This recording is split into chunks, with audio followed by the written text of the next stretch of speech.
degradação environmental ambiental e a degradation desigualdade and inequality não são are not inexoráveis. relentless. Que os únicos derrotados That the only são os que ones cruzam os defeated are braços those who stand resignados. idly by, Que resigned. podemos vencer os falsos profetas e Resignate. oligarcas And que that we can exploram o defeat the medo false e prophets and monetizam o oligarchs who ódio. exploit fear E and que o monetize amanhã hate. And that é feito tomorrow de escolhas is made diárias of daily e é preciso choices. coragem And it de takes agir courage para to transformar. act to transform it. No futuro que o Brasil In the future vislumbra, that Brazil não há envisions, espaço there para a is no reedição de room for the rivalidades reenactment ideológicas of ou esferas de ideological influência. rivalries or A spheres of confrontação effort. é Confrontation is inevitável. not inevitable. Precisamos de We lideranças need com clareza leaders de with visão, clear que visions entendam que a who ordem understand internacional that the não international é order jogo is de not a soma zero. zero-sum game. O século The XXI 21st será century cada will vez be mais increasingly multipolar. Para se multipolar. manter pacífico, For it não to pode remain deixar de ser peaceful, multilateral. it cannot fail O Brasil fall confere to multilateral. crescente importância à Brazil União is Europeia, giving à increasing União Africana, importance to the European à Union, the ASEAN, African Union, à CELAC, ASEAN, aos CELAC, BRICS e aos BRICS, G20. and the G20. A voz do The Sul voice of global the global South deve ser must respeitada be e ouvida. heard. A ONU, The UN tem hoje The UN quase has 4 today vezes almost mais 4 membros do que os times more members 51 than que estiveram the na sua 51 fundação. who were at its Nossa foundation. missão histórica Our é a historic de torná-la mission novamente is to make it once portadora de again a esperança barrier of e hope promotora and da a igualdade e promoter da of paz, equality, do desenvolvimento peace, sustentável sustainable e da development, diversidade diversity, e da and tolerância. tolerance. Que Deus May nos God abençoe bless a todos us e muito all. obrigado. And thank you very much.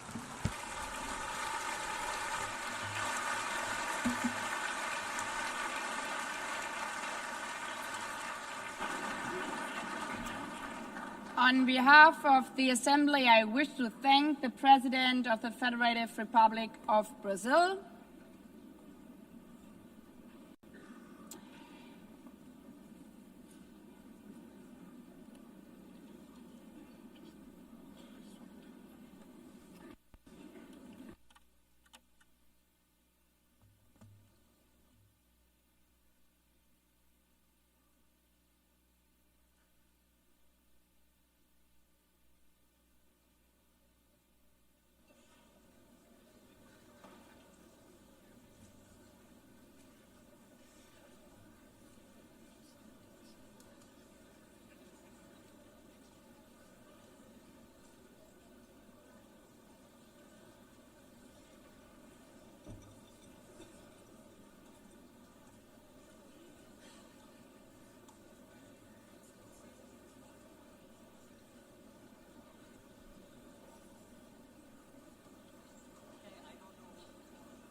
the Assembly will hear an address by His Excellency Donald Trump, President of the United States of America.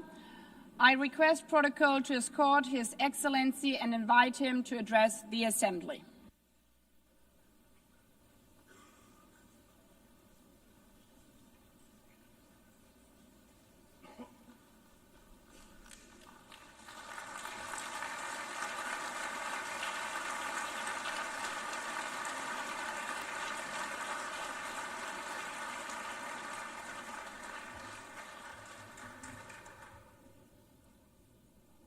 Thank you very much.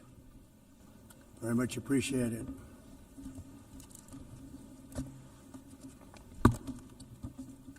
And I don't mind making this speech without a teleprompter, because the teleprompter is not working.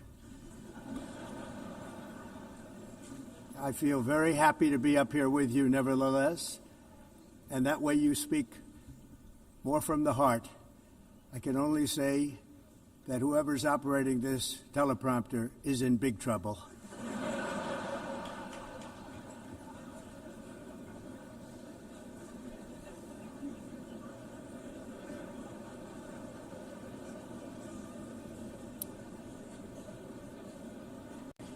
Hello, Madam First Lady.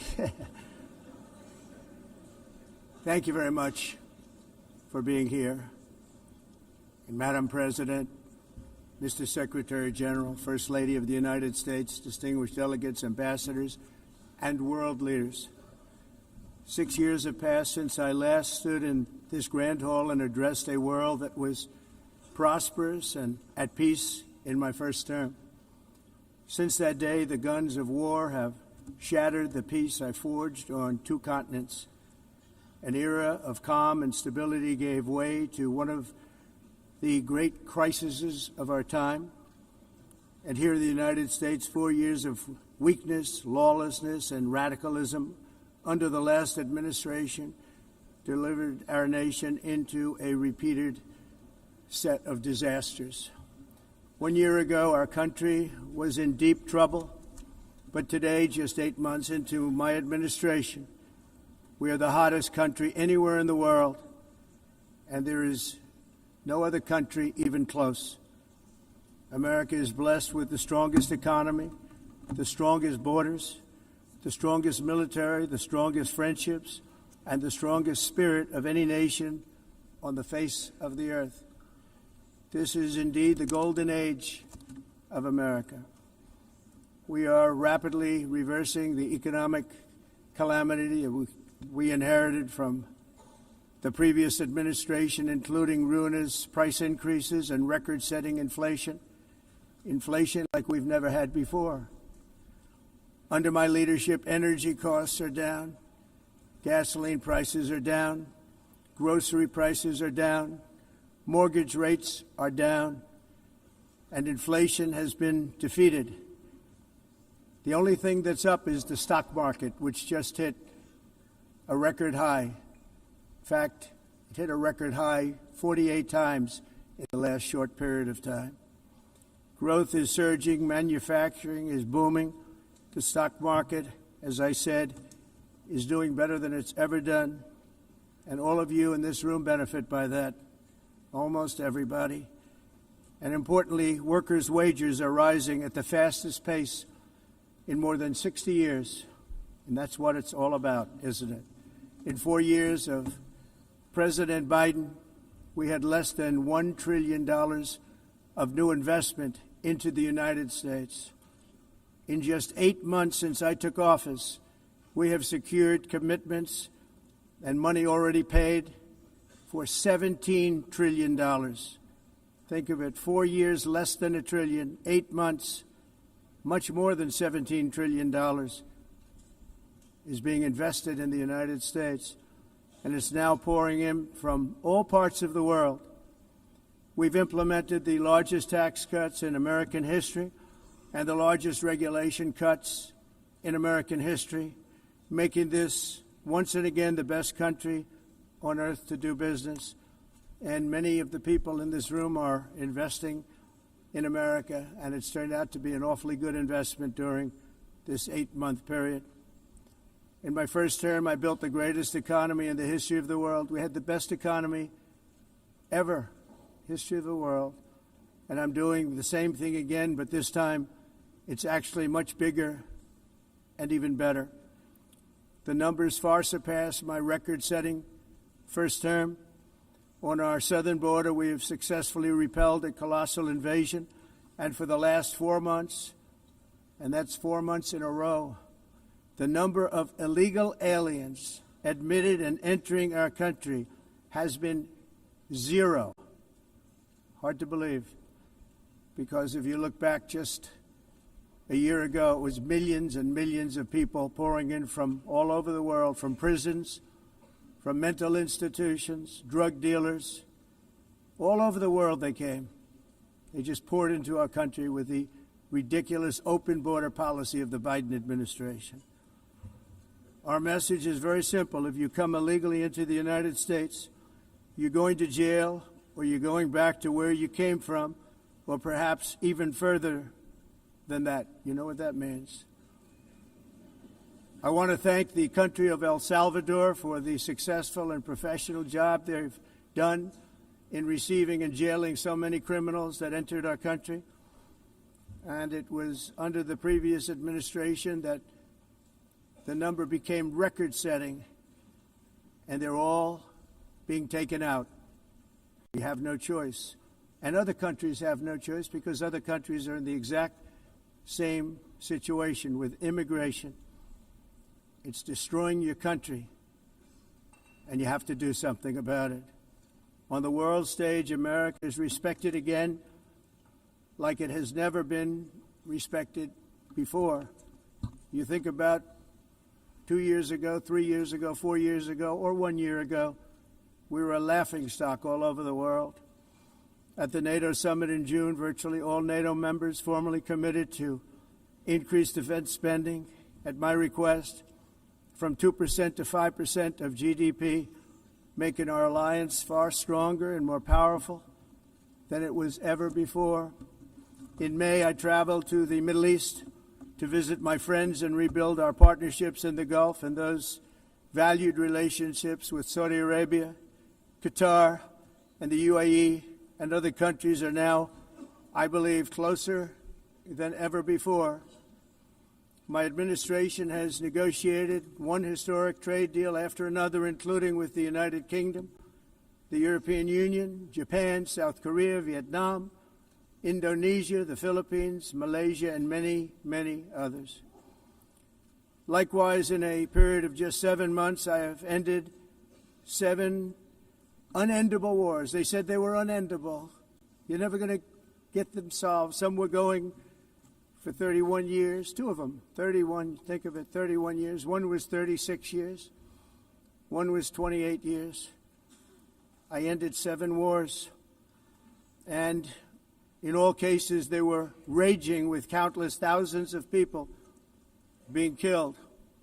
This includes Cambodia and Thailand, Kosovo and Serbia, the Congo and Rwanda, a vicious, violent war that was, Pakistan and India, Israel and Iran, Egypt and Ethiopia, and Armenia and Azerbaijan. It included all of them. No president or prime minister, and for that matter, no other country has ever done anything close to that. And I did it in just 7 months. It's never happened before. There's never been anything like that. I'm very honored to have done it.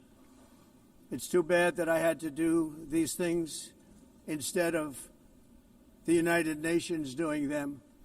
And sadly, in all cases, the United Nations did not even try to help in any of them. I ended 7 wars, dealt with the leaders of each and every one of these countries, and never even received a phone call from the United Nations offering to help in finalizing the deal. All I got from the United Nations was an escalator that on the way up stopped right in the middle. If the First Lady wasn't in great shape, she would have fallen, but she's in great shape. We're both in good shape. We both stood. And then a teleprompter that didn't work. These are the 2 things I got from the United Nations, a bad escalator and a bad teleprompter. Thank you very much. And by the way, it's working now. It just went on. Thank you. I think I should just do it the other way. It's easier. Thank you very much. I didn't think of it at the time because I was too busy working to save millions of lives. That is the saving and stopping of these wars. But later I realized that the United Nations wasn't there for us. They weren't there. I thought of it really after the fact, not during these negotiations, which were not easy.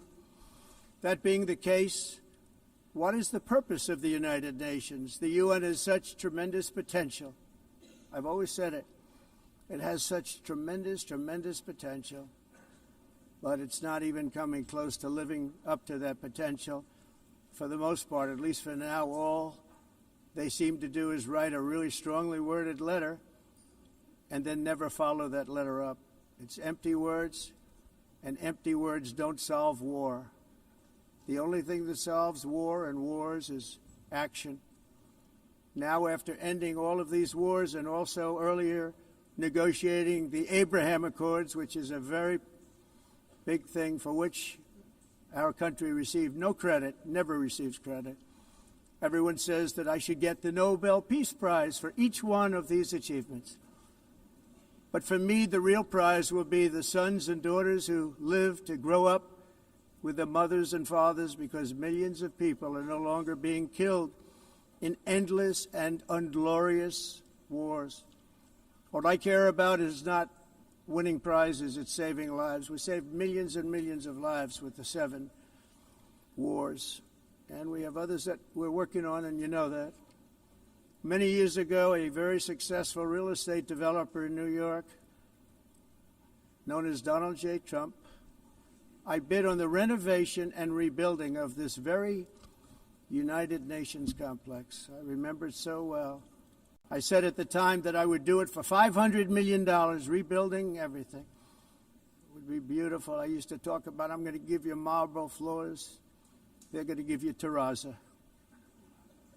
I'm going to give you the best of everything. You're going to have mahogany walls. They're going to give you plastic. But they decided to go in another direction, which was much more expensive at the time, and which actually produced a far inferior product. And I realized that they did not know what they were doing when it came to construction, and that their building concepts were so wrong, and the product that they were proposing to build was so bad and so costly. It was going to cost them a fortune. And I said, and wait till you see the overruns.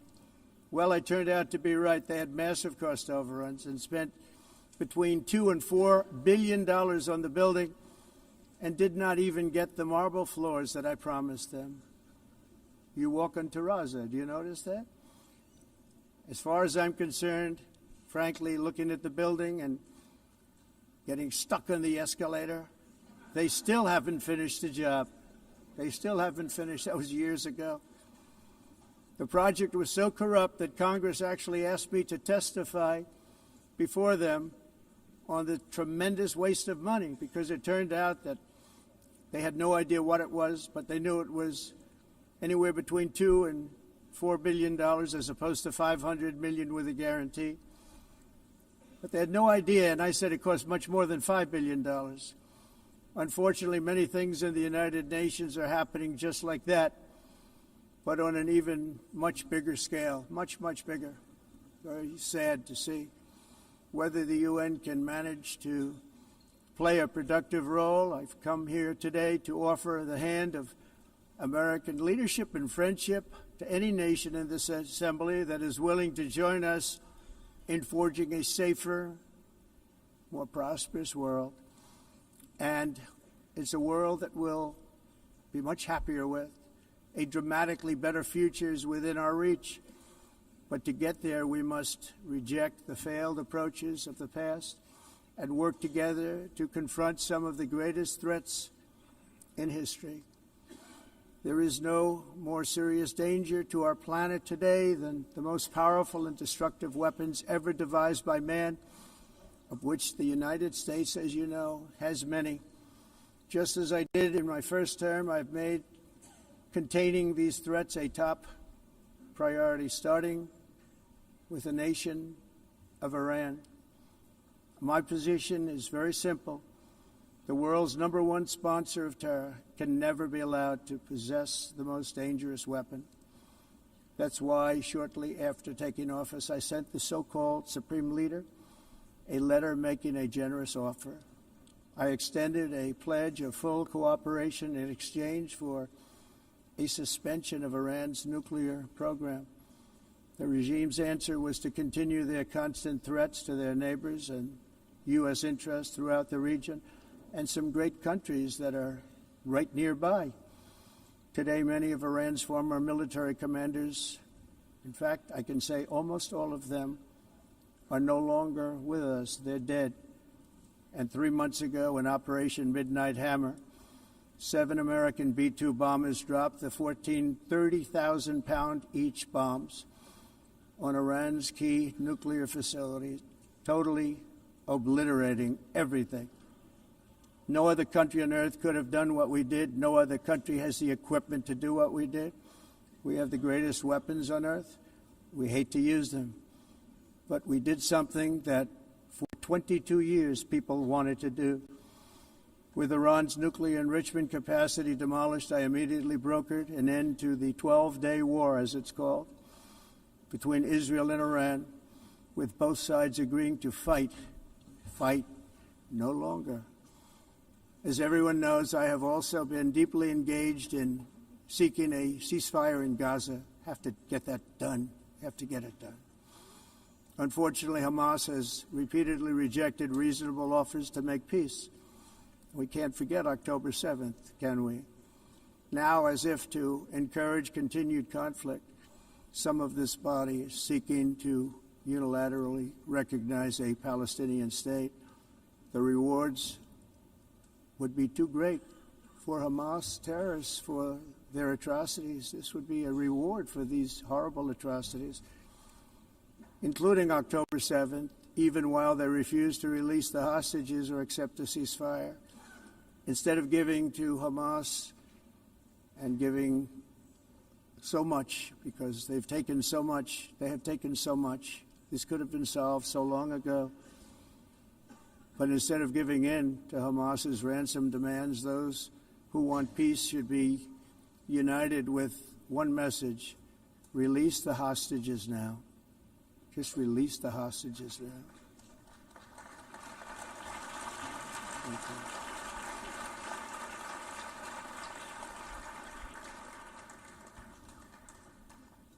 Thank you. As we have got to come together, and we will come together, got to get it done. We have to stop the war in Gaza immediately. We have to stop it. We have to get it done. We have to negotiate, immediately have to negotiate peace. We got to get the hostages back. We want all 20 back. We don't want 2 and 4. As you know, I got, along with Steve Witkoff and others that helped us, Marco Rubio, we got most of them back. We were involved in all of them. But I always said the last 20 are going to be the hardest, and that's exactly what happened. We have to get them back now. We don't want to get back 2, and then another 2, and then 1, and then 3. Have this process. No, we want them all back, and we want the actually 38 dead bodies back too. Those parents came to me, and they want them back, and they want them back very quickly and very badly, as though they were alive. They want them. They want them every bit as much as if their son or daughter were alive. I've also been working relentlessly, stopping the killing in Ukraine. I thought that would be, of the 7 wars that I stopped, I thought that would be the easiest because of my relationship with President Putin, which had always been a good one. I thought that was going to be the easiest one. But, you know, in war, you never know what's going to happen. There are always lots of surprises, both good and bad. Everyone thought Russia would win this war in 3 days, but it didn't work out that way. It was supposed to be just a quick little skirmish. It's not making Russia look good. It's making them look bad. No matter what happens from here on out, this was something that should have taken a matter of days, certainly less than a week. And they've been fighting for 3.5 years and killing anywhere from 5,000 to 7,000 young soldiers, mostly soldiers, on both sides, every single week, from 5,000 to 7,000 dead young people, and some in cities, much smaller numbers, where rockets are shot, where drones are dropped. This war would never have started if I were president. This was a war that should have never happened. It shows you what leadership is, what bad leadership can do to a country. Look what happened to the United States, and look where we are right now in just a short period of time. The only question now is how many more lives will be needlessly lost on both sides. China and India are the primary funders of the ongoing war by continuing to purchase Russian oil. But inexcusably, even NATO countries have not cut off much Russian energy and Russian energy products, which, as you know, I found out about 2 weeks ago, and I wasn't happy. Think of it. They're funding the war against themselves. Who the hell ever heard of that one? In the event that Russia is not ready to make a deal to end the war, then the United States is fully prepared to impose a very strong round of powerful tariffs, which would stop the bloodshed, I believe, very quickly. But for those tariffs to be effective, European nations, all of you are gathered here right now, would have to join us in adopting the exact same measures. I mean, you're much closer to this. We have an ocean in between. You're right there. And Europe has to step it up. They can't be doing what they're doing. They're buying oil and gas from Russia while they're fighting Russia. It's embarrassing to them, and it was very embarrassing to them when I found out about it, I can tell you that. They have to immediately cease all energy purchases from Russia. Otherwise, we're all wasting a lot of time. So I'm ready to discuss this. We're going to discuss it today with the European nations, all gathered here. I'm sure they're thrilled to hear me speak about it, but that's the way it is. I like to speak my mind and speak the truth. As we seek to reduce the threat of dangerous weapons today, I'm also calling on every nation to join us in ending the development of biological weapons once and for all. And biological is terrible, and nuclear is even beyond, and we include nuclear in that. We want to have a cessation of the development of nuclear weapons. We know, and I get to view it all the time. Sir, would you like to see? And I look at weapons that are so powerful that we just can't ever use them. If we ever use them, the world literally might come to an end. There would be no United Nations to be talking about. There would be no nothing. Just a few years ago, reckless experiments overseas gave us a devastating global pandemic. Yet despite that worldwide catastrophe, many countries are continuing extremely risky research into bioweapons and man-made pathogens. This is unbelievably dangerous. To prevent potential disasters, I'm announcing today that my administration will lead an international effort to enforce biological weapons convention, which is going to be meeting with the top leaders of the world by pioneering an AI verification system that everyone can trust. Hopefully the UN can play a constructive role, and it will also be one of the early projects under AI. Let's see how good it is, because a lot of people are saying it could be one of the great things ever, but it also can be dangerous, but it could be put to tremendous use and tremendous good, and this would be an example of that. Not only is the UN not solving the problems it should, too often, it's actually creating new problems for us to solve. The best example is the number one political issue of our time, the crisis of uncontrolled migration. It's uncontrolled. Your countries are being ruined. The United Nations is funding an assault on Western countries and their borders. In 2024, the UN budgeted $372 million in cash assistance to support an estimated 624,000 migrants journeying into the United States. Think of that. The UN is supporting people that are illegally coming into the United States, and then we have to get them out. The UN also provided food, shelter, transportation, and debit cards to illegal aliens. Can you believe that? On the way to infiltrate our southern border. Millions of people came through that southern border. Just a year ago, millions and millions of people were pouring in, 25 million altogether over the 4 years of the incompetent Biden administration. And now we have it stopped, totally stopped. In fact, they're not even coming anymore because they know they can't get through. But what took place is totally unacceptable. The UN is supposed to stop invasions, not create them and not finance them. In the United States, we reject the idea that mass numbers of people from foreign lands can be permitted to travel halfway around the world, trample our borders, violate our sovereignty, cause unmitigated crime, and deplete our social safety net. We have reasserted that America belongs to the American people, and I encourage all countries to take their own stand in defense of their citizens as well. You have to do that because I see it. I'm not mentioning names. I see it, and I can call every single one of them out. You're destroying your countries. They're being destroyed. Europe is in serious trouble. They've been invaded by a force of illegal aliens like nobody's ever seen before. Illegal aliens are pouring into Europe. Nobody is ever, and nobody's doing anything to change it, to get them out. It's not sustainable. And because they choose to be politically correct, they're doing just absolutely nothing about it. And I have to say, I look at London, where you have a terrible mayor, terrible mayor, and it's been so changed. Now they want to go to Sharia law, but you're in a different country. You can't do that. Both the immigration and their suicidal energy ideas will be the death of Western Europe if something is not done immediately. This cannot be sustained. What makes the world so beautiful is that each country is unique. But to stay this way, every sovereign nation must have the right to control their own borders. You have the right to control your borders, as we do now, and to limit the sheer numbers of migrants entering their countries and paid for by the people of that nation that were there and that built that particular nation at the time. They put their blood, sweat, tears, money into that country, and now they're being ruined.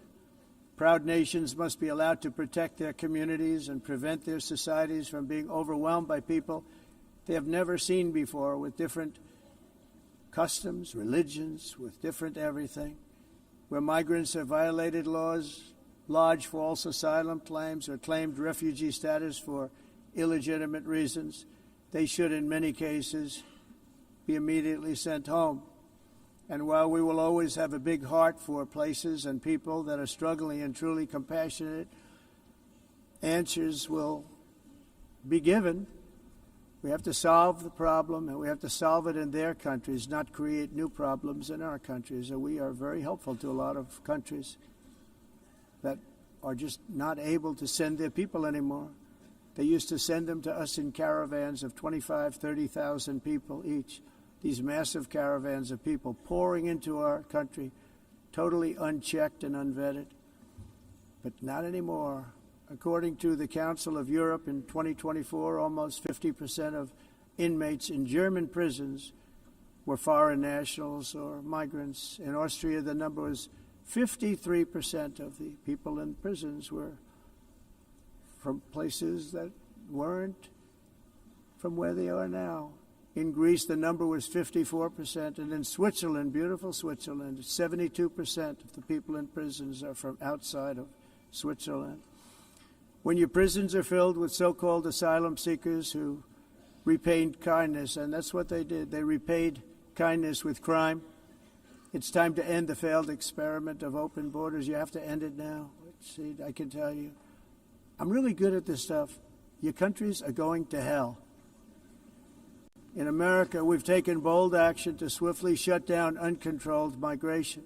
Once we started detaining and deporting everyone who crossed the border and removing illegal aliens from the United States, they simply stopped coming. They're not coming anymore. We're getting a lot of credit, but they're not coming anymore. This was a humanitarian act for all involved, because on the trips up, thousands of people a week were dying. Women were being raped. Nobody's ever seen anything like it. Raped, horribly beaten, raped. On the trip up, the journey up, it was a long walk. It was a long, arduous journey, indeed. And it was also a historic victory against human trafficking throughout the region. What we did was a victory, and we saved so many lives of people that wouldn't make the journey. That journey was loaded up with death. Loaded up with death. Dead bodies all along the roads of jungles to get up. They go through jungles, they go through areas so hot you couldn't breathe. They were dying of suffocation, areas so hot that you couldn't breathe. Dead bodies all over. By them not coming, we're saving tremendous numbers of lives. My people have done a fantastic job in doing what they did, and the American public agrees with it. I mean, I was very proud to see this morning I have the highest poll numbers I've ever had. Part of it is because of what we've done on the border. I guess the other part is what we've done on the economy. Joe Biden's policies empowered murderous gangs, human smugglers, child traffickers, drug cartels, and prisoners from all over the world. The previous administration also lost nearly 300,000 children. Think of that. They lost more than 300,000 children, little children, who were trafficked into the United States on the Biden watch. many of whom have been raped, exploited, and abused, and sold. Sold. Nobody talks about that. The fake news doesn't write about it. With many others, young children who are missing or dead. And we found a lot of these children, and we're sending them back, and we've been sending them back to their parents. They said, nobody knows who they are. They said, where do you come from? And they'll give us a country, and we'll find out, and we'll figure it out, and we'll bring them back to their homes. And the mother and father rush to the door, and their tears in their eyes. They can't believe that they're seeing their son or daughter, their little son or daughter again. We've done almost 30,000 of them so far. Any system that results in the mass trafficking of children is inherently evil. Yet that is exactly what the globalist migration agenda has done, and it's what it's all about.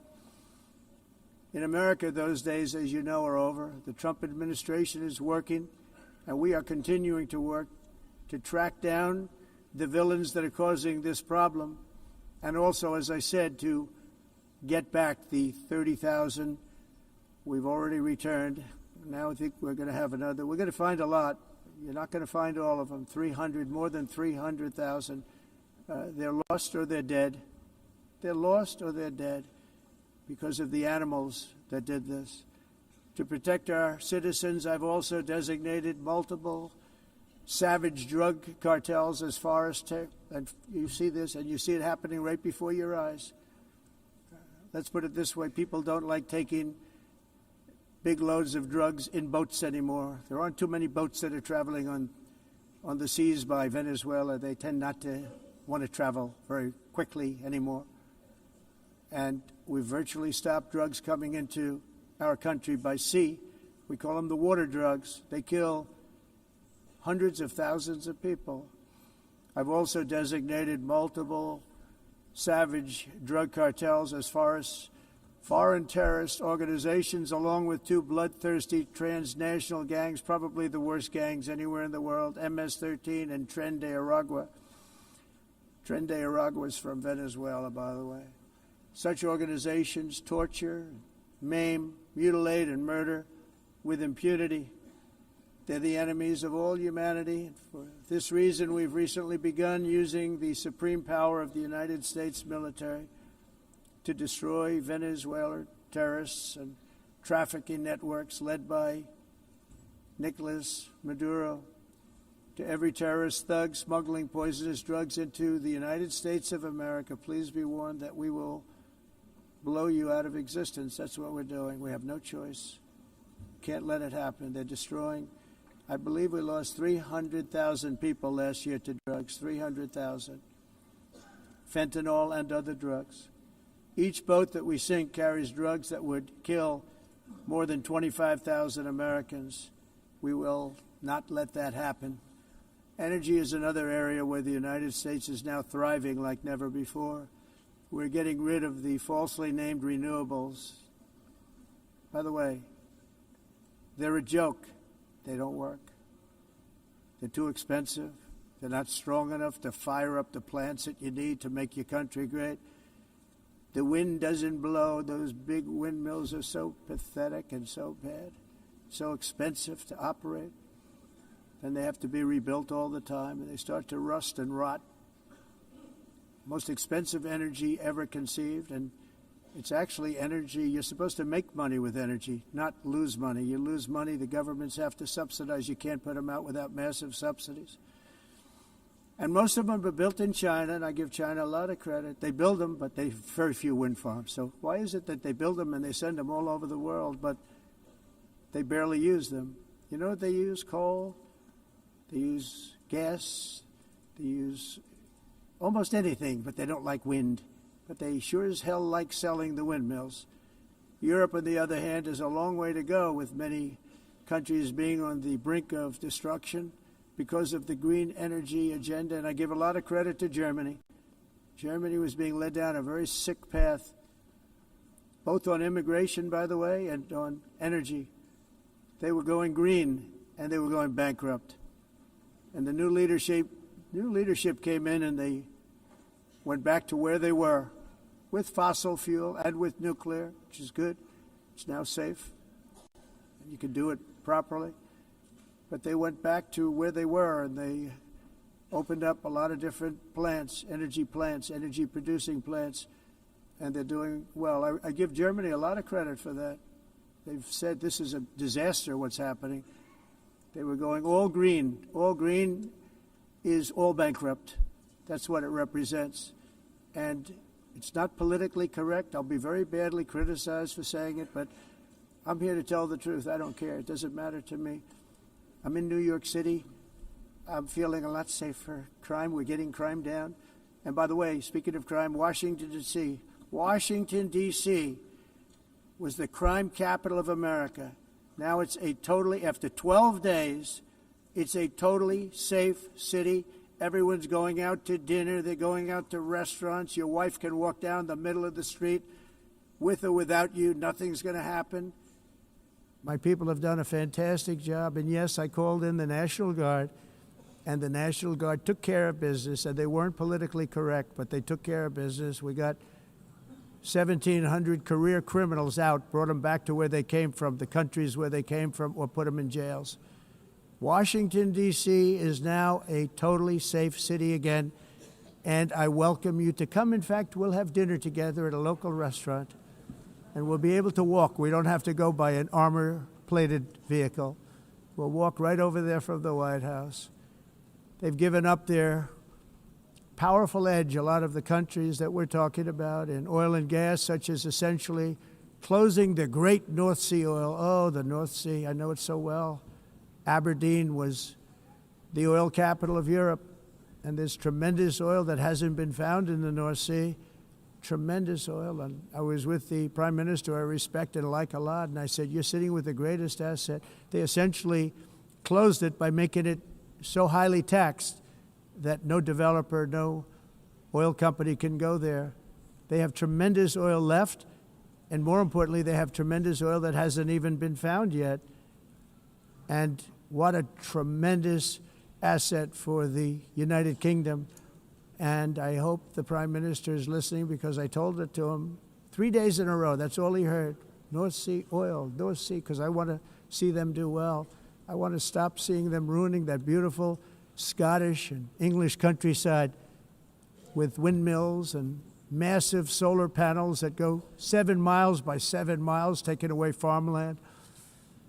But we're not letting this happen in America. In 1982, the executive director of the United Nations Environmental Program predicted that by the year 2000, climate change would cause a global catastrophe. He said that it will be irreversible, as any nuclear holocaust would be. This is what they said at the United Nations. What happened? Here we are. Another UN official stated in 1989 that within a decade, entire nations could be wiped off the map by global warming. Not happening. You know, it used to be global cooling. If you look back years ago in the 1920s and the 1930s, they said, global cooling will kill the world. We have to do something. Then they said global warming will kill the world, but then it started getting cooler, so now they could just call it climate change, because that way they can't miss.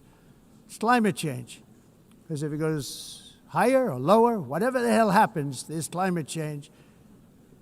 It's the greatest con job ever perpetrated on the world, in my opinion.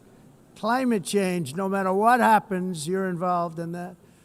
No more global warming, no more global cooling. All of these predictions made by the United Nations and many others, often for bad reasons, were wrong. They were made by stupid people that have cost their countries fortunes and given those same countries no chance for success. If you don't get away from this green scam, your country is going to fail.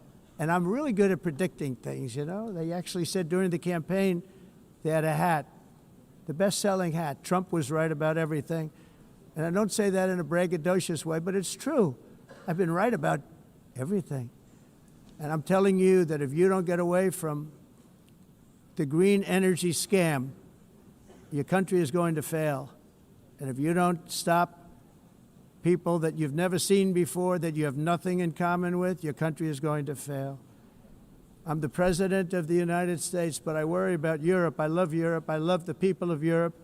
And I hate to see it being devastated by energy and immigration. This double-tailed monster destroys everything in its wake, and they cannot let that happen any longer. You're doing it because you want to be nice. You want to be politically correct, and you're destroying your heritage.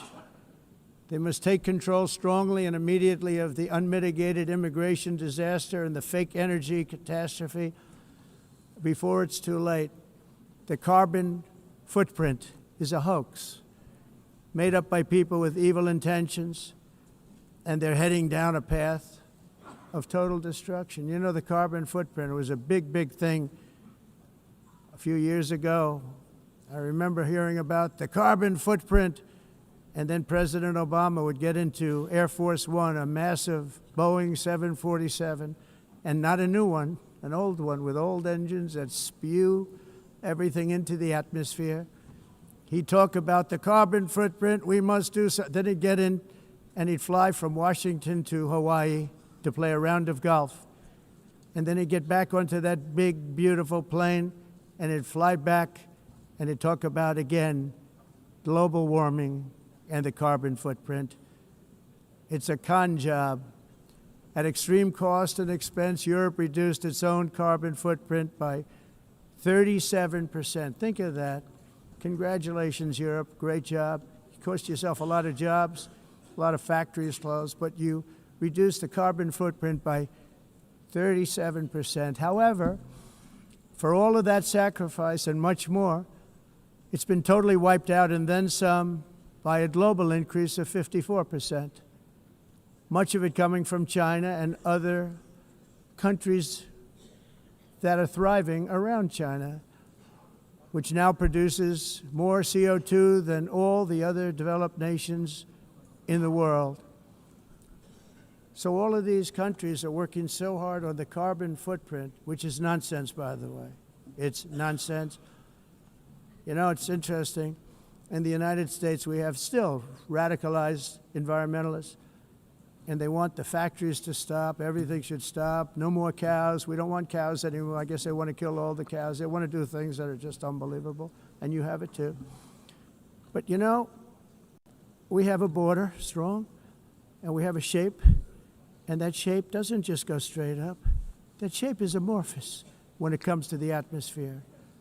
And if we had the most clean air, and I think we do, we have very clean air. We have the cleanest air we've had in many, many years. But the problem is that other countries, like China, which has air that's a little bit rough, it blows.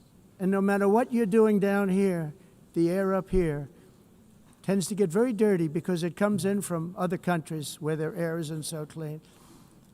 And the environmentalists refuse to acknowledge that. Same thing with garbage. In Asia, they dump much of their garbage right into the ocean. And over about a 1 week and 2 week journey, it flows right past Los Angeles. You've seen it. Massive amounts of garbage, almost too much to do anything about, flowing past Los Angeles, past San Francisco, and then somebody will get in trouble because he dropped a cigarette on the beach. The whole thing is crazy. The primary effect of these brutal green energy policies has not been to help the environment, but to redistribute manufacturing and industrial activity from developed countries that follow the insane rules that are put down to polluting countries that break the rules and are making a fortune. They're making a fortune. European electricity bills are now 4 to 5 times more expensive than those in China, and 2 to 3 times higher than the United States. And our bills are coming way down. You probably see that our gasoline prices are way down. You know, we have an expression, drill, baby, Nós drill, and reduzimos os that's what we're custos doing. de energia porque nós faremos como vamos fazer tudo isso, reduzir os custos de energia e os custos diminuíram nos Estados Unidos. Very uncommon to see one in some of these countries. Por exemplo, se você olhar electric costs are so high. So while the U.S. has approximately 1,300 heat-related deaths annually, it's a lot. Europe loses more than 175,000 people to heat deaths each year. usar eles e evitar aumento da temperatura, porque é muito caro também usar all in the name of pretending to stop the global warming hoax. The entire globalist concept of asking successful industrialized nations to inflict pain on themselves and radically disrupt their entire societies must be rejected completely and totally, and it must be immediate. That's why in America I withdrew from the fake Paris Climate Accord, where, by the way, America was paying so much more than every country. Others weren't paying. China didn't have to pay until 2030.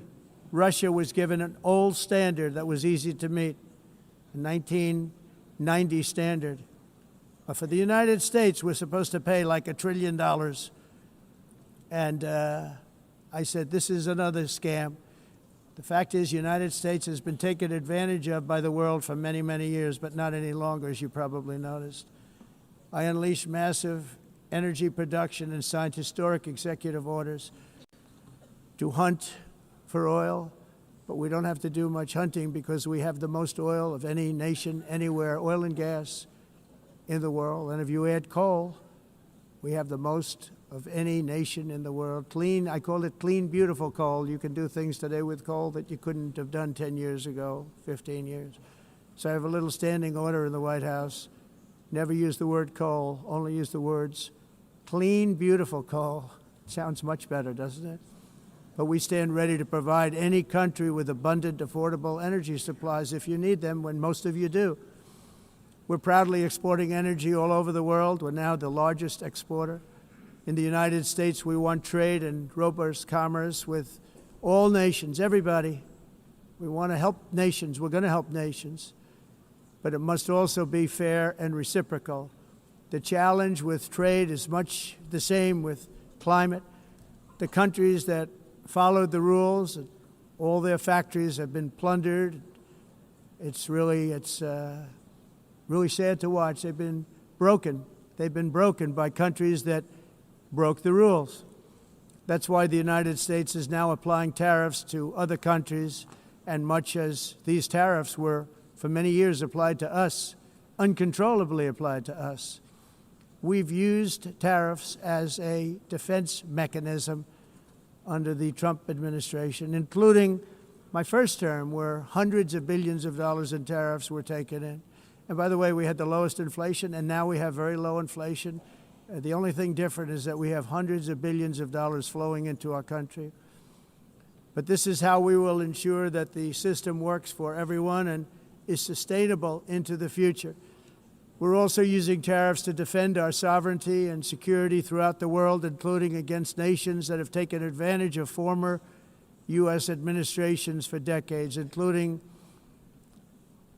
the most corrupt, incompetent administration in history, the sleepy Joe Biden administration. Brazil now faces major tariffs in response to its unprecedented efforts to interfere in the rights and freedoms of our American citizens and others, with censorship, repression, weaponization, judicial corruption, and targeting of political critics in the United States. I have a little problem saying this because I must tell you, I was walking in and the leader of Brazil was walking out. We saw him and I saw him, he saw me, and we embraced. And then I'm saying, can you believe I'm going to be saying this in just 2 minutes? But we actually agreed that we would meet next week. We didn't have much time to talk, like about 20 seconds. They were in retrospect, I'm glad I waited because this thing didn't work out too well. But we did talk. We had a good talk, and we agreed to meet next week, if that's of interest. But he seemed like a very nice man, actually. He liked me, I liked him. But if you, and I only do business with people I like. When I don't like them, I don't like them. But we had, at least for about 39 seconds, we had excellent chemistry. It's a good sign.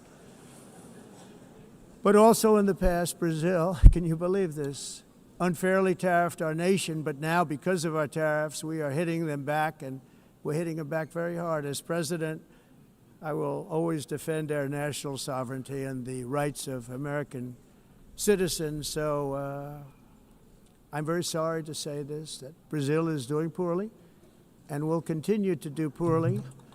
They can only do well when they're working with us. Without us, they will fail, just as others have failed. It's true. Next year, the United States will celebrate the 250th anniversary of our glorious independence, a testament to enduring power and American freedom and spirit.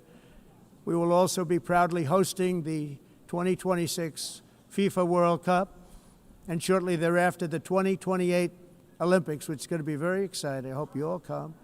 I hope that countless people from all over the globe will take part of these will be great celebrations of liberty and human achievement, and that together we all can rejoice in the miracles of history that began in July 4th, 1776, when we founded the light to all nations. And it's something really that an amazing thing came out of that date.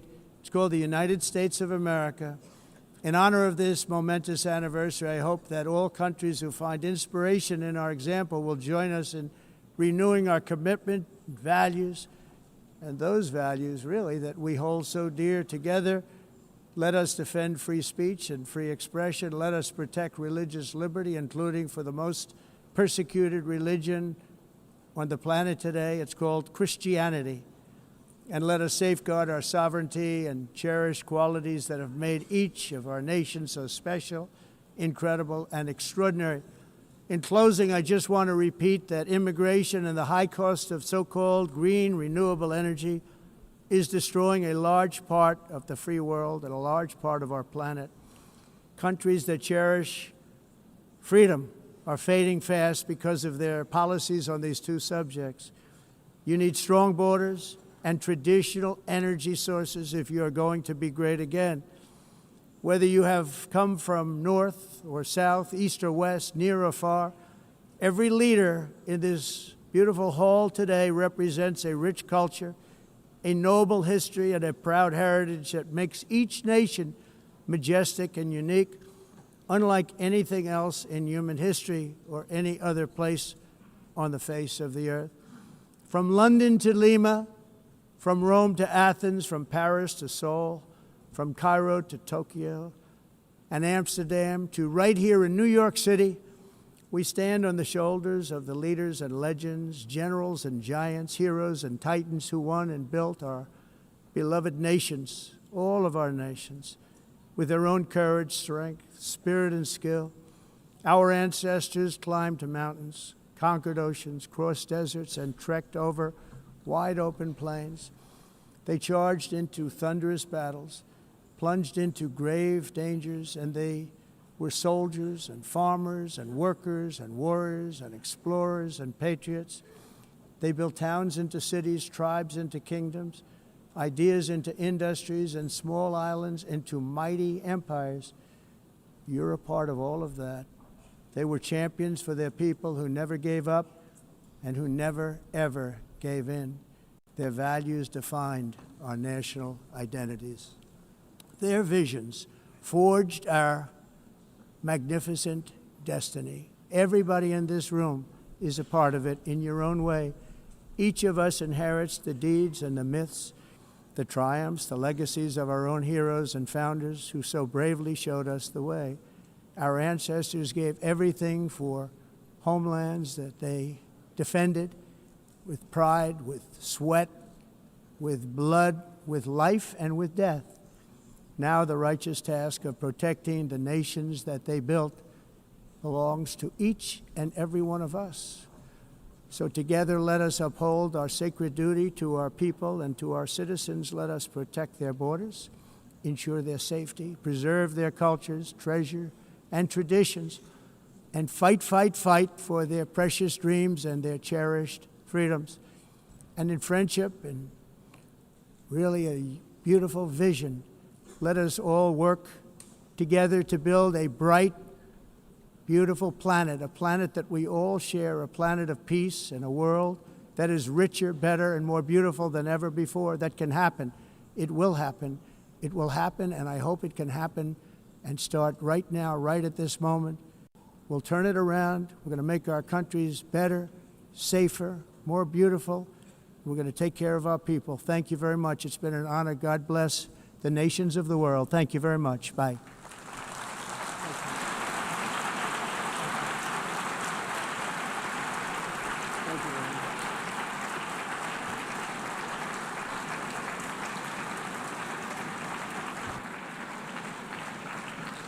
On behalf of the Assembly, I wish to thank the President of the United States,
Please be seated.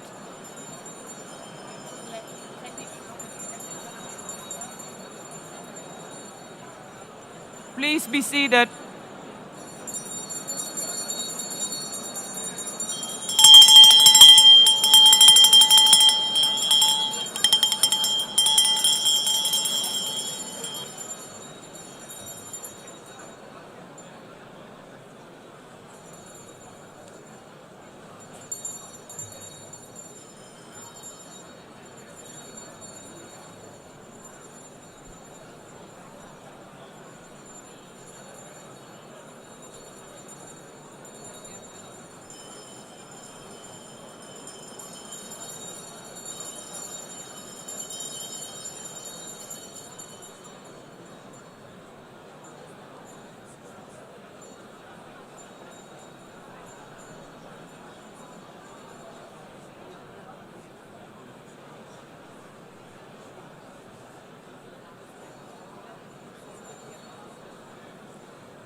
Excellencies, could you please take your seats in due respect to the next speakers?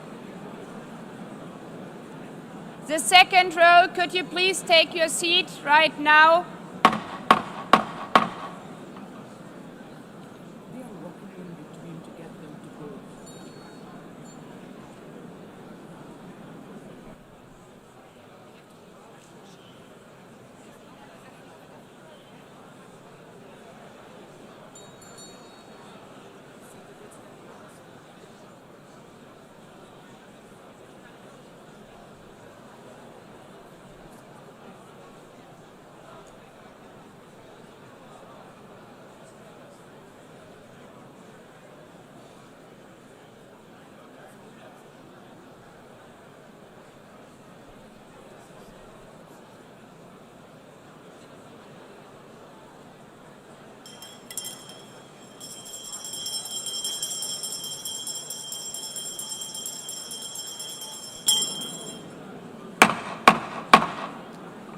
Please take a seat now.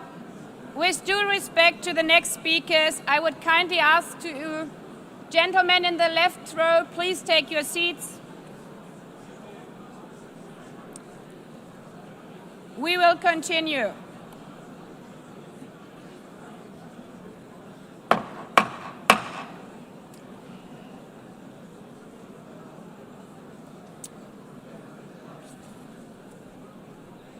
Excellencies, as we are receiving queries, I would like to assure you that don't worry, the UN teleprompters are working perfectly. And by this technical note, I would like to call on the next speaker. The Assembly will hear an address by His Excellency Prabowo Subianto, President of the Republic of Indonesia. I request protocol to escort His Excellency and invite him to address the Assembly.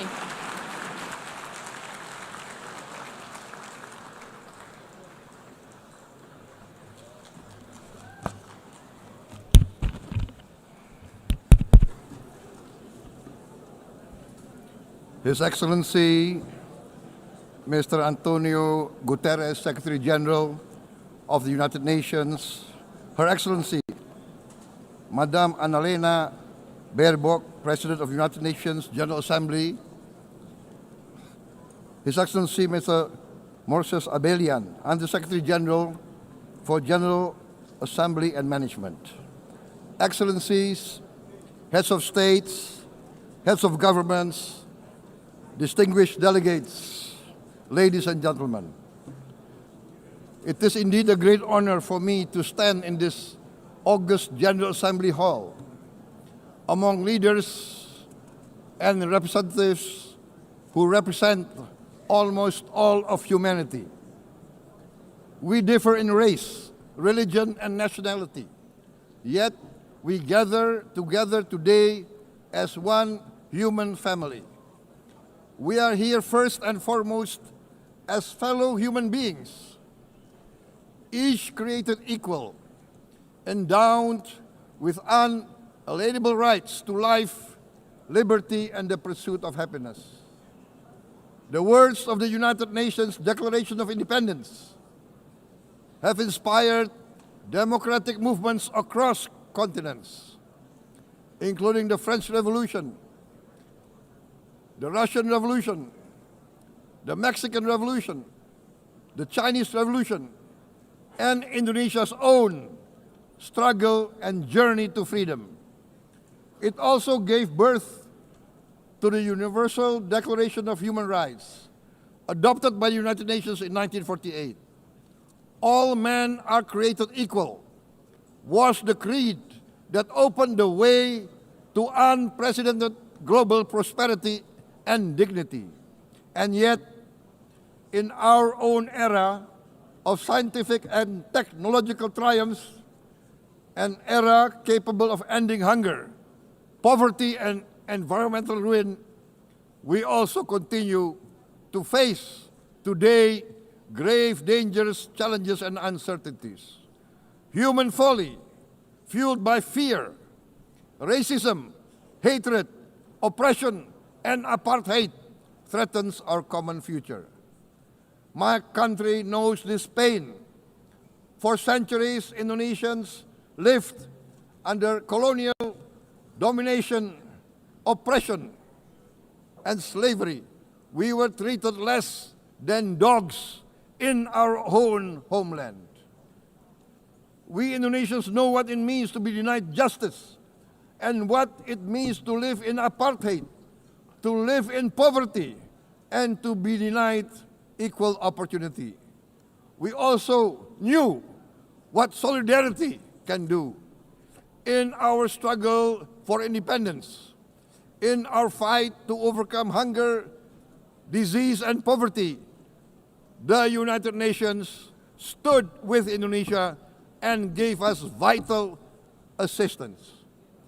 Decisions made here based on human solidarity by the Security Council and this Assembly gave Indonesia independence, international legitimacy, opened doors, and supported our early development through the efforts of the United Nations Children's Fund, the United Nations Food and Agriculture Organization, the FAO, the World Health Organization, and many, many other United Nations institutions. And because of that, Indonesia today stands on the cusp of shared prosperity and greater equality and dignity. Madam President, Excellencies, our world today is driven by conflict, injustice, and deepening uncertainty. Every day we witness suffering, genocide, and blatant disregard for international law and human decency. In the face of these challenges, we must not give up. As the United Nations Secretary General said, we cannot give up. We cannot surrender our hopes or our ideals. We must draw closer, not drift apart. Together we must strive to achieve our hopes, our dreams. The United Nations was born from the ashes of the Second World War that claimed scores of millions of lives. It was created to secure peace, security, justice, and freedom for all. We remain committed to internationalism, to multilateralism, and to every effort that strengthens this great institution. Today, Indonesia is nearer than ever before to meeting the Sustainable Development Goals of ending extreme poverty and hunger. Because years ago, this very chamber chose to listen and uphold social and economic justice. We will never forget. And today, we must never be silent while Palestinians are denied that same justice and legitimacy in this very hall. Excellencies, Thucydides warned, the strong do what they can, the weak suffer what they must. We must reject this doctrine. The United Nations exist to reject this doctrine. We must stand for all, the strong and the weak. Might cannot be right. Right must be right. Indonesia today is one of the largest contributors to United Peacekeeping Forces. We believe in the United Nations.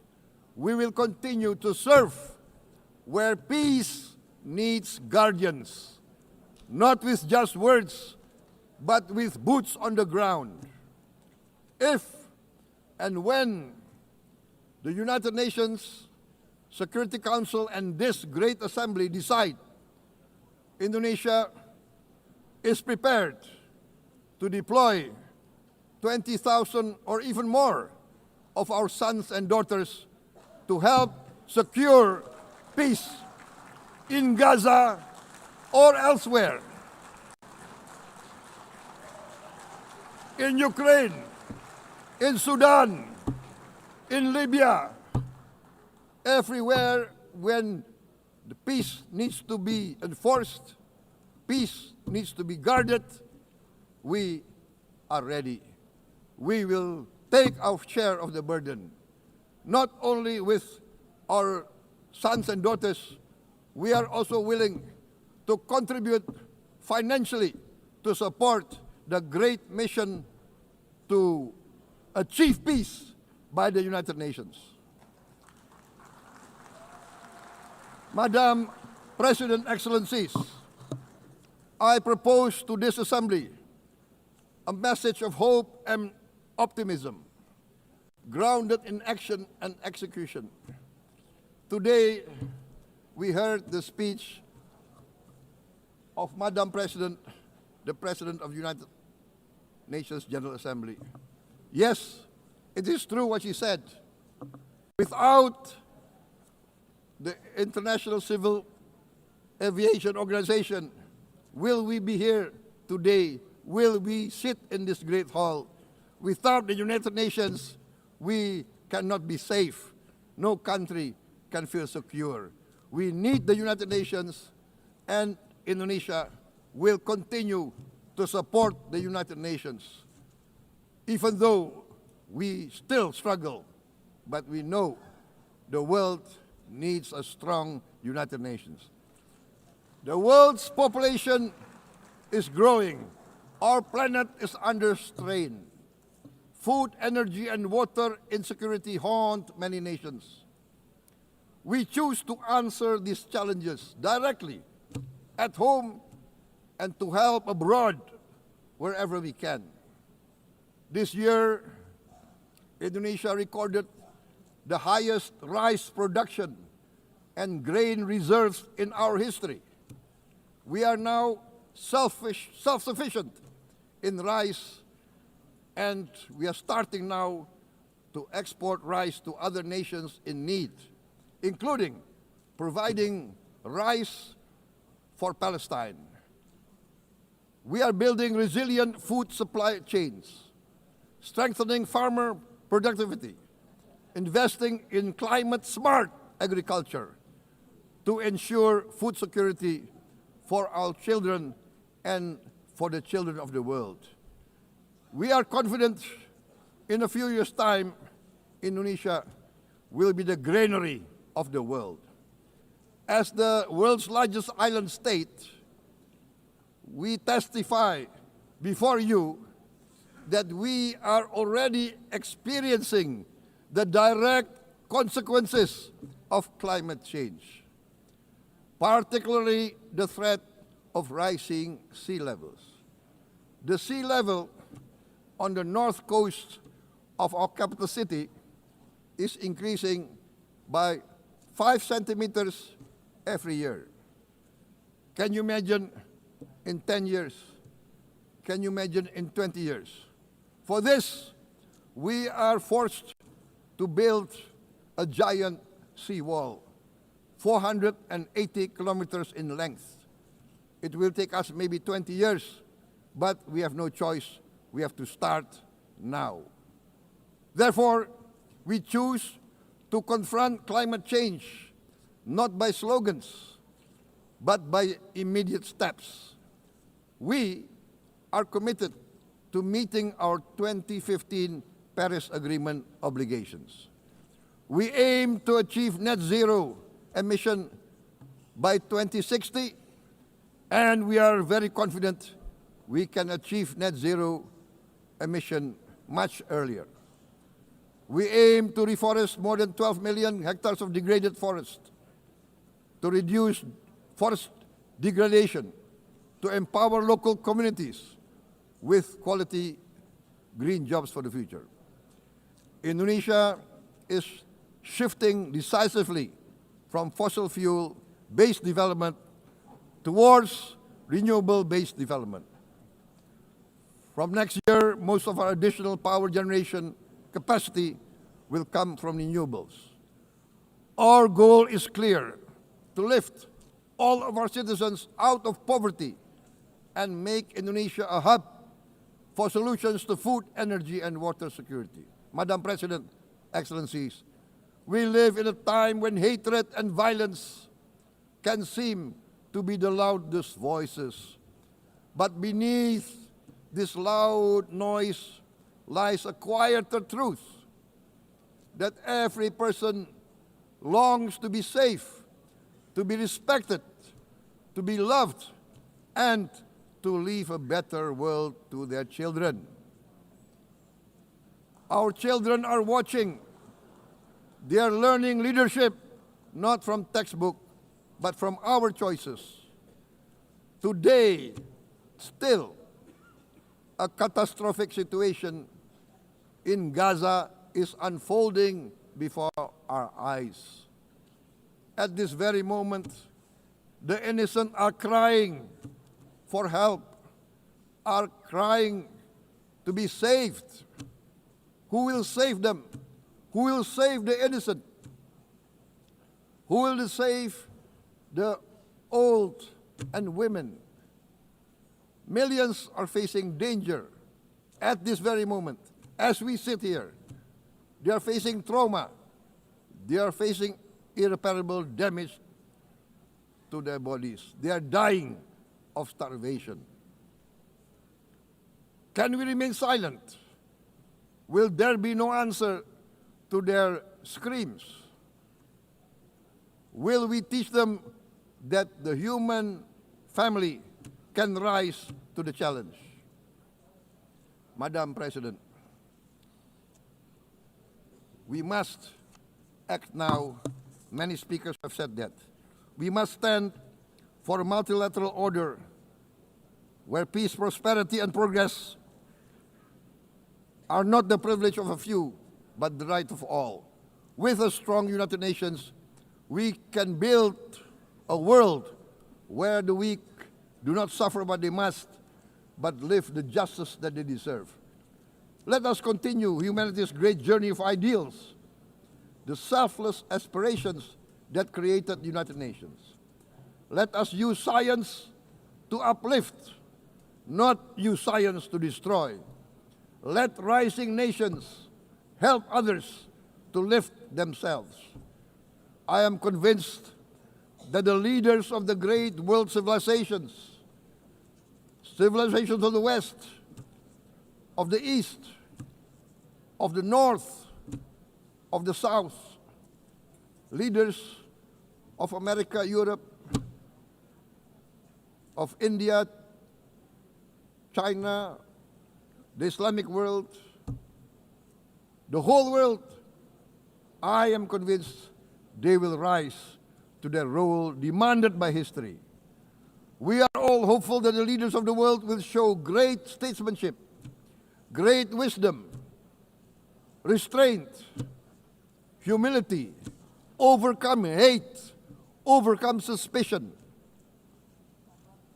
Madam President, distinguished delegates, we are greatly heartened by the events of the last few days, where significant leading countries of the world have chosen to side with history, to choose the right side of history, the path of the moral high ground, the path of rectitude, the path of justice, the path of humanity, to shun hatred, to overcome suspicion, and to avoid the use of violence.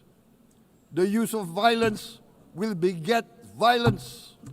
No one country can bully the whole community of the human family.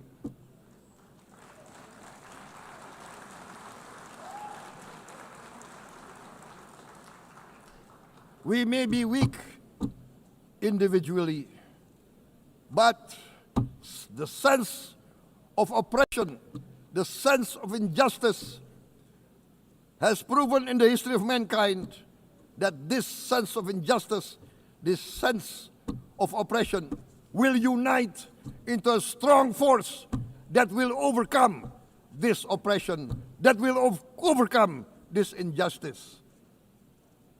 To close, I would like to reiterate again Indonesia's complete support for the two-state solution in Palestine.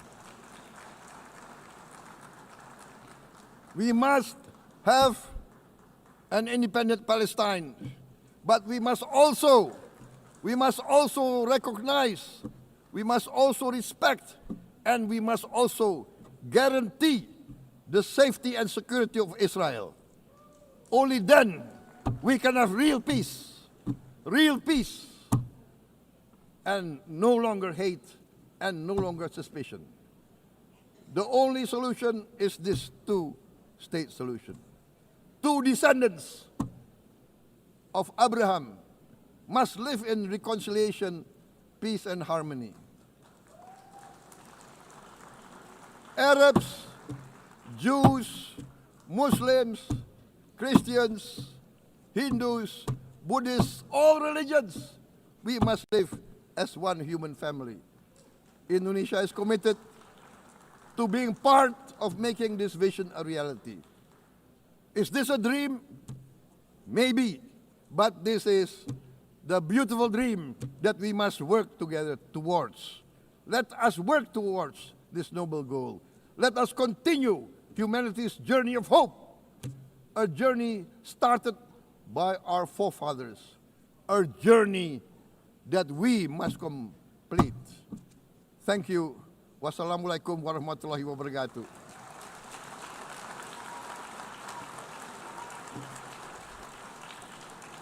Shalom.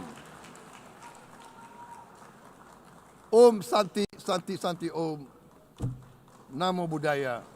Thank you very much. May God bless us all. May peace be upon us. Thank you very much. Thank you. On behalf of the Assembly, I wish to thank the President of the Republic of Indonesia.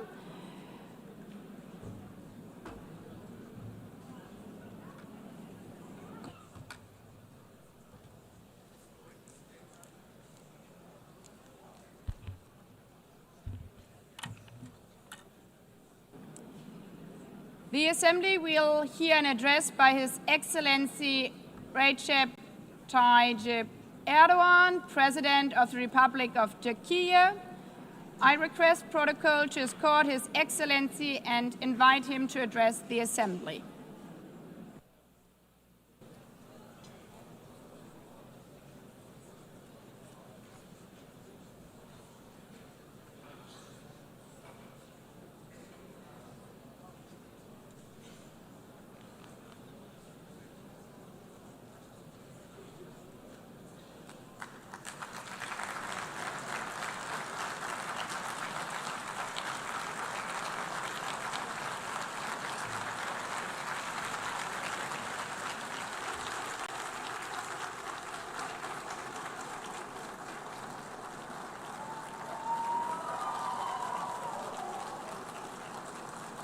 Sayın Başkan, Excellency değerli President of UNGA, devlet ve hükümet başkanları, Excellencies, Heads of State and Government, Sayın Genel Sekreter, Distinguished Secretary kıymetli General, delegeler, distinguished sizleri delegation members, şahsım ve milletim on behalf adına of myself and en my kalbi nation, I duygularımla greet you all with selamlıyorum. most heartfelt feelings. Birleşmiş Milletler I wish 80. for the Genel 80th Kurulu'nun United tüm Nations insanlık General için Assembly to hayırlara bring vesile blessings to olmasını all humanity. temenni ediyorum.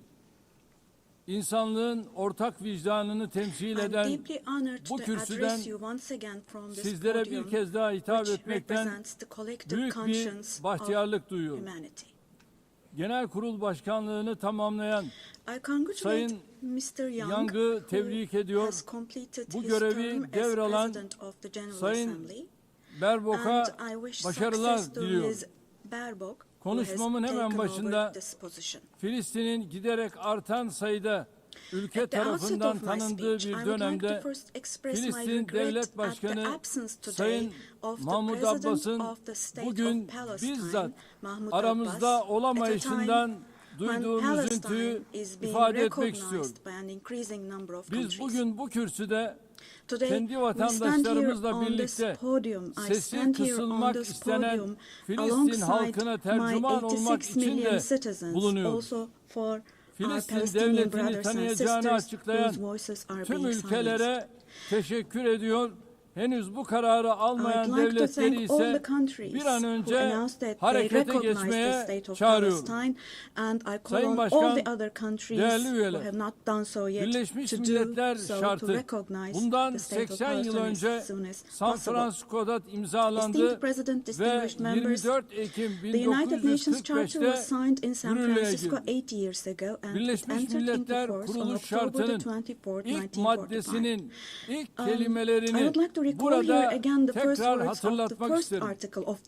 Birleşmiş Milletler'in amacı uluslararası barış ve güvenliği korumaktır.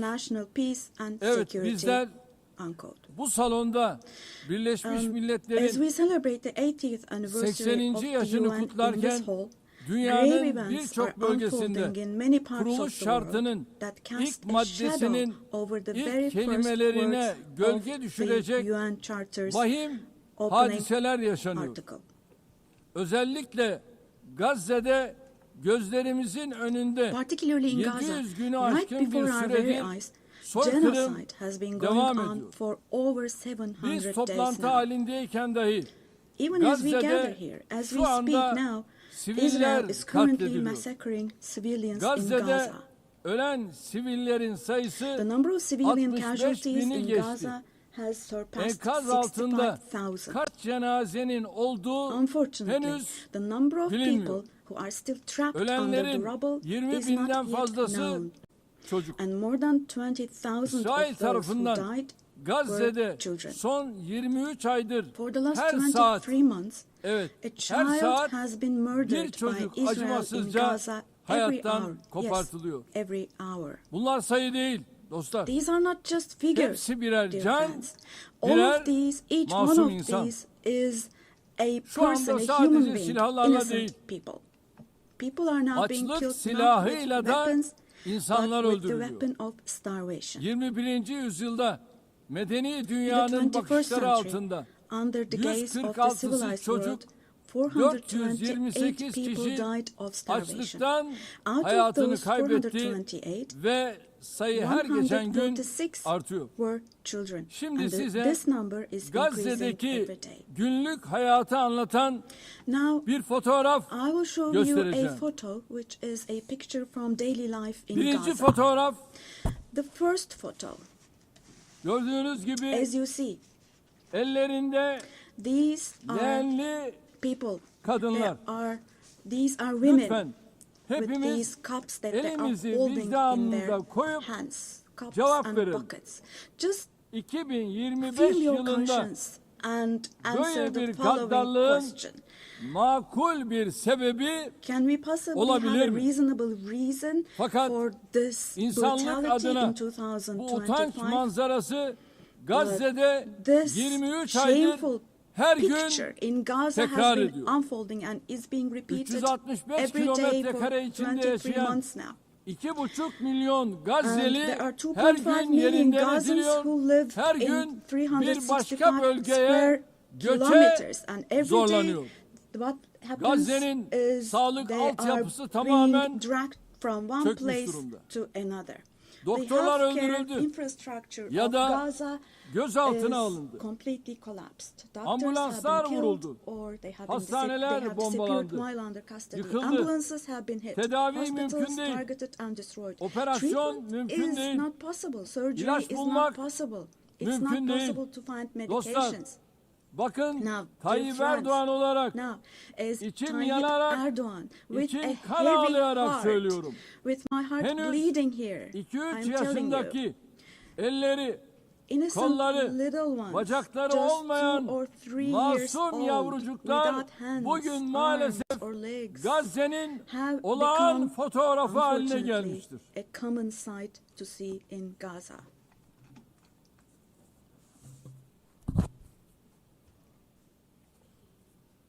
Buna hangi vicdan dayanır? What kind of a human conscience can Hangi vicdan possibly buna bear this? sessiz kalabilir? Possibly.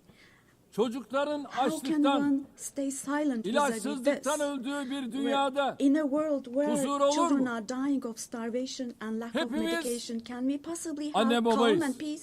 We all are Üzerine parents. titrediğimiz We have evlatlarımız, children torunlarımız or var. grandchildren Burada, who we dearly cherish. Amerika'da, Here, Avrupa'da, say in dünyanın her America or yerinde in Europe, anywhere bir in the çocuğun world, eline when a küçük small bir rose diken batsa thorn hurts a anne child's babaların hand, yüreği yanıyor. the hearts of Ama parents Gazze'de break. But in çocukların Gaza, elleri, children's kolları, hands, arms, bacakları and legs are anestezi being amputated yapılmadan without ampute ediliyor. anesthesia.